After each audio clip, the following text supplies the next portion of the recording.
بسم الله الرحمن الرحيم. ألف لام ميم.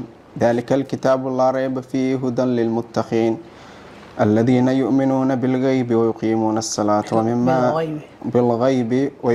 الصلاة ومما رزقناهم ينفقون والذين يؤمنون بما أنزل إليك وما أنزل من قبلك وبالآخرة هم يوقنون أولئك على هدى من ربهم وأولئك هم المفلحون.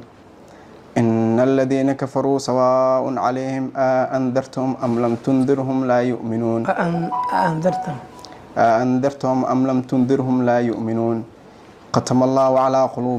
subaxyada ka mid ah nabiga sallallahu alayhi wasallam marka uu salaadii subax tujiyay ayuu u soo jeestay saxaabada markaasuu ku yiri saaka yaa sooman markaasuu Umar radiyallahu anhu yiri xale maana niyeysan saaka maana soomin markaasuu Abu Bakar yiri xale ana niyeystay oo saaka sooman kadib nabiga sallallahu alayhi wasallam su'aal kale ayuu weydiiyay wuxuu yiri ma jira qof saaka booqday qof xanuunsanaa markaasuu Umar radiyallahu anhu waaga muusan si wanaagsan u baryin oo maanan ka warhelin qof xanuunsan markaasuu Abu Bakar yiri waxa ay soo gaaray war ah inuu Cabdurrahmaan bin Auf walaalkii xanuunsanaa kadibna saaka waan ku kalahay oo waan booqday nabiga sallallahu alayhi wasallam wuxuu yiri hadana ma jira qof baahnaa caawiyay oo wax siiyay markaasuu Umar yiri radiyallahu anhu nabiga Allah waagu si wanaagsan